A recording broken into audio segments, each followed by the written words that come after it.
Hey, how you going? Welcome back to another video. I thought we'd do a car tour this video because there's been a lot of people requesting it. Yeah, here we go. This is my 2021 Ford Ranger XL Supercab.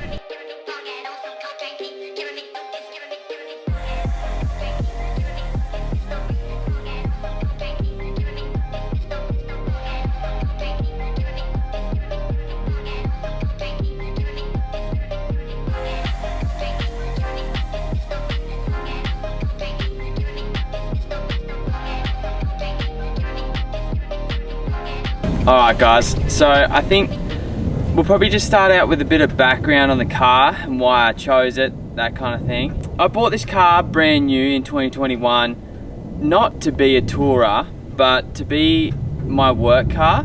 I was working for myself at the time and I needed a car, and I just thought I'd get the Ranger. I didn't plan on using it as a touring vehicle at the start, and you know what, I sort of thought to myself, maybe I should have bought a Hilux or a D-Max or something like that, but to be honest, this thing has been so good.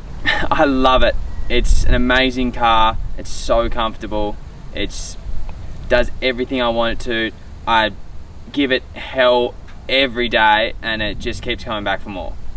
I'll show you around, and then at the end of the video, I'm going to go through and tell you how much I spent on the car, including me buying it and pretty much everything I spent on it. For you guys at home, if you're thinking about doing the same thing, building a car to drive around Australia, then you know, you've got a bit of a ballpark figure.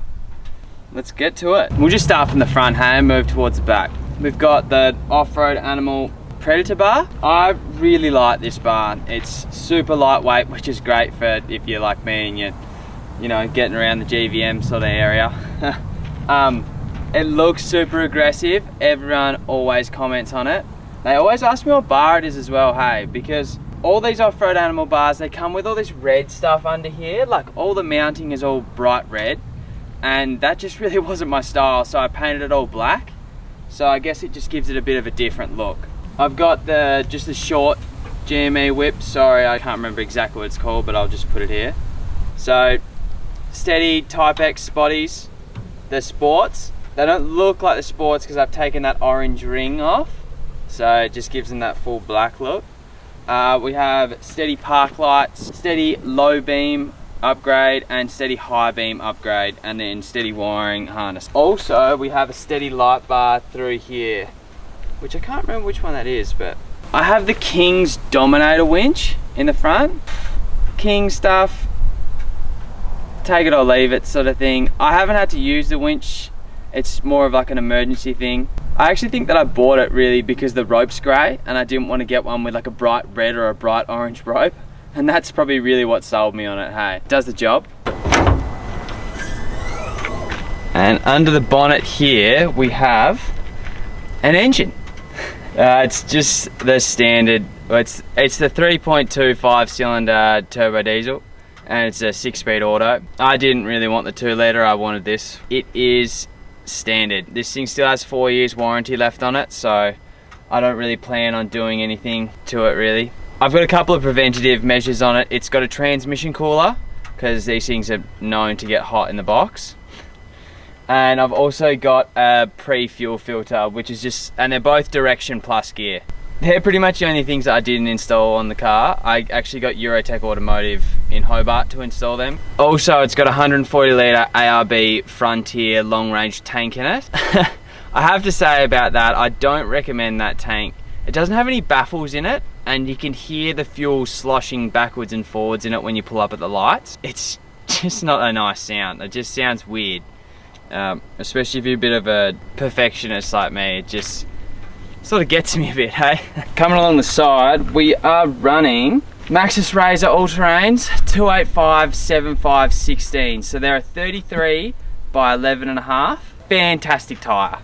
I think I've said it in a previous episode about them. I love them. They're quiet, they seem to be lasting great, and they're fantastic in the sand. I reckon they look good as well, which is probably the biggest tick on my book. I've got the Fuel Vector rims. They're an 8-inch by 0 offset, 16-inch rim, sorry. Look, I like the look of the rim, but I wish that I got a bigger offset, which is pretty much where we're going to get to with our next bit. These flares are only 25mm wide flares, not the proper EGR flares that are about 50mm.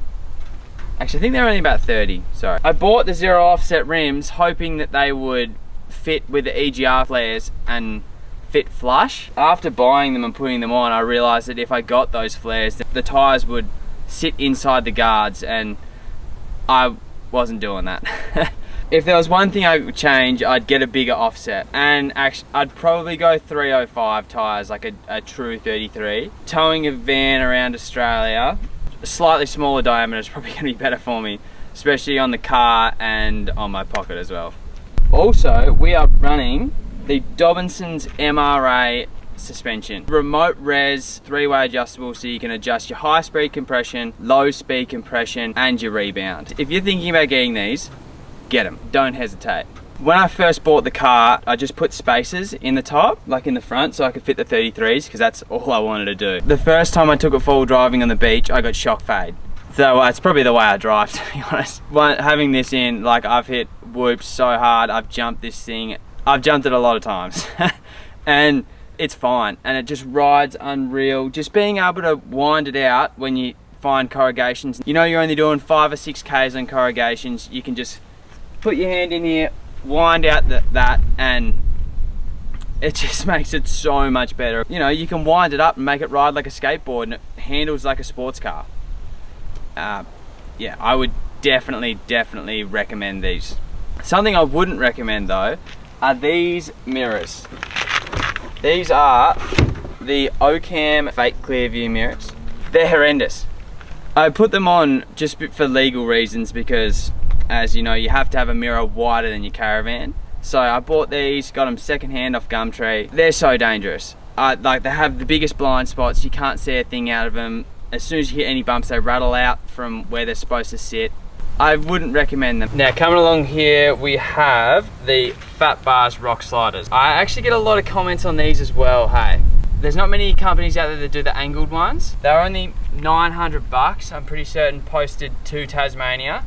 I fit them myself. Everyone loves them. They're just sleek and nice. Yeah, Fat Bars, way to go, hey. The XTM 270 awning here. One thing I'll say about it is it's cheap. I paid 200 bucks for this. I mean, it's worth its money, but I really wish that I had bought a freestanding awning. If I had a freestanding, I would use it a lot more. Now the business end, the back end, hey? This is an Aero Class canopy. So the Aero Class canopy is a double shell, so you don't have to get supports if you want to put stuff on the roof. So this rack, which I'll get to in a second, is just bolted straight on the canopy. It's just bolt roof racks straight on it. Drill straight through, put them on. The rack is just a custom built one that I got built by Procraft Aluminium in Tasmania. He's the same guy that built the boat. So I got the boat built and the rack built at the same time. I just didn't really like the look of the boat loader. I'm sure you've seen them, people driving along with boats, and they're about this high off their roof before the boat. My OCD didn't like that. So I got this custom rack made that I just drew up myself. I know it doesn't have rollers, it's just got nylon on it. The boat actually weighs about 52 kilos, so I just flip it up and down by myself.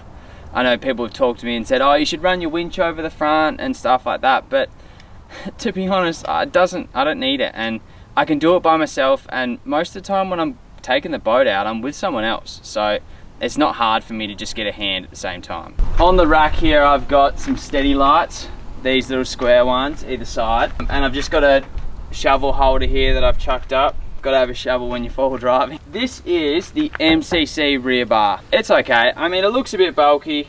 I really like the Iron Man one, but they took it off the market just for like R&D or something when I was trying to buy one. So I ended up getting this. It was only 900 bucks. It's done its job. It's protected it pretty well, to be honest. I just thought if I was going to tour Australia, I just really wanted protection the whole way around the car. So yeah, rock sliders, rear bar, and a bull bar. Just high on my list. I've actually stowed a tub in on a previous car before, but I guess you're probably all wondering, let's just get into this canopy, hey?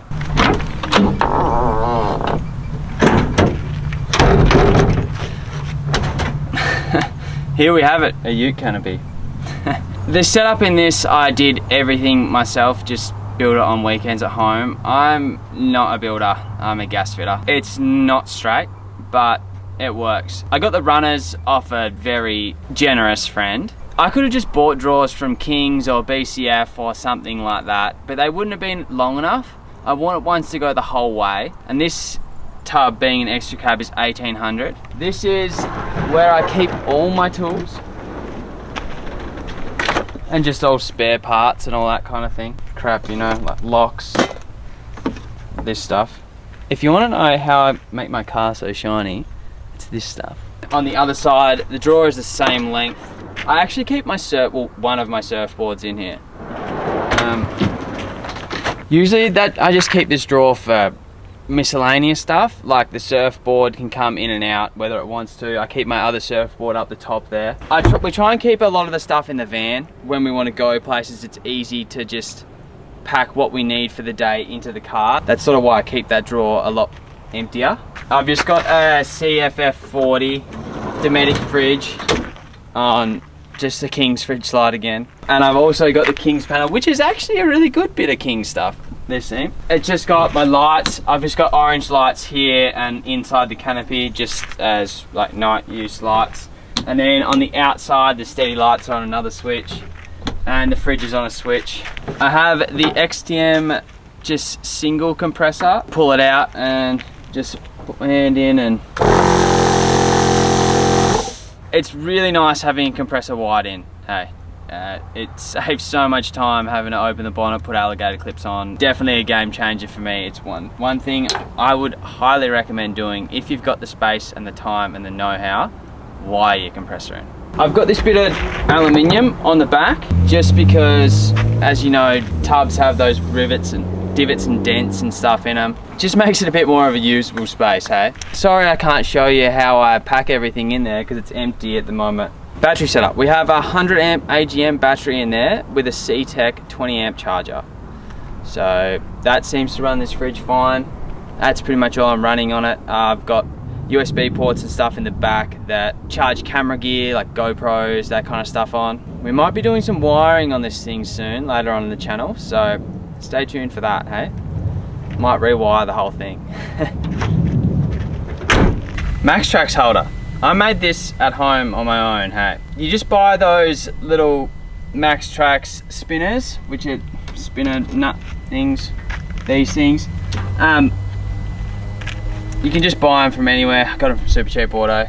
And then I just got myself some aluminium flat bar here, put them on. Works an absolute treat. Having MaxTrax like this and not having them in the back of the car like I have had previously is so good. Just and if you've watched our videos, I definitely use them. I get bogged a lot. Go watch that video of us getting bogged in Coffin Bay. Now you may have spotted another light bar. This one up here. And the story of that one is when I got this rack, it howled and I could not drive the car over 80 k's an hour. It just vibrated something ridiculous. So I went and bought a light bar. Bolted at the front, vibration gone. Little hack for the day, hey? If you've got a wind noise on your rack, bolt a light bar on the front. This is just the Iron Man snorkel. I sort of wish I got a stainless one. Hindsight's a thing. I just thought at the time, I was like, oh, noise. It would just be too noisy. I'm supposed to be driving this thing around Australia. But this is noisy. This car is noisy. Like, with all the wind noise that we get driving, these mirrors, so noisy. I should have just got a stainless. But oh, hindsight's a beautiful thing.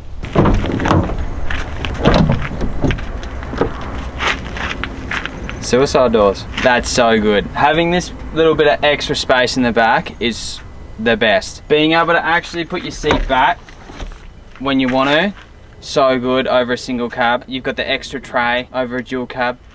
It's just great. Inside, pretty standard, this car. Grunt seat covers that are 3.5 months old that already have a little hole in them. These Navigator seat organisers, which Lil had to have, they are pretty good though. It keeps the car really organised. I've got the Red Arc Tow Pro Elite, which seems to work pretty well actually. Yeah, standard apart from that. I will say one thing that I really like about the interior in this car is that it's all black. I think it looks great. And now for the question you guys all want to know. How much fuel do we use? This thing weighs about 5.2, 5.3 ton loaded. That's with the van on. And we get about 16.5 litres per 100 Ks. So it's pretty good on 33s, I think. And then also the other thing that I was going to tell you, and I told you about this at the start, how much this whole setup cost. I didn't include any labour on this because I pretty much did this myself, or my mate did it at his workshop. So there's no labour on this. Alright. So the car was $50,990 brand new. All the bar work, so this is the front rock sliders and the rear bar, and this is including that rack that I got made. That was $5,350. Wheels and tires, so the fuels and the Maxxis razors, that was $2,700 for 4 Maxxis and 4 fuel rims. The suspension, the Dobinson suspension, $3,000, worth every penny. All the lighting on it, so pretty much all the steady gear and that kind of stuff, about $1,000 I spent on that. The 12-volt gear, and so this includes like the UHF radio, the dual battery system, you know, all those little things, the tow pro, that kind of stuff. I've spent about $2,500. The Canopy was $2,000, so I got that super cheap. They're usually $3,600, but I got that for $2,000. Ask me about that later. Winch, $500. Engine work, so this is just the pre-fuel filter and the transmission cooler, the Direction Plus stuff, $1,500. Long range tank, that was $1,500. So yeah, so that brings us to $71,040. All right guys, so that wraps the video up today. If you have any more questions, just comment and send us a message on Instagram or something like that. I think I've missed 1,000 things, but that's all I could think of today. Oh, and my favorite thing, I can start the car with my phone. But yeah, make sure you like this video, maybe subscribe to our channel if you want to see more. Probably gonna do a van tour. But yeah, if not, I'll see you on Sunday. Hey guys.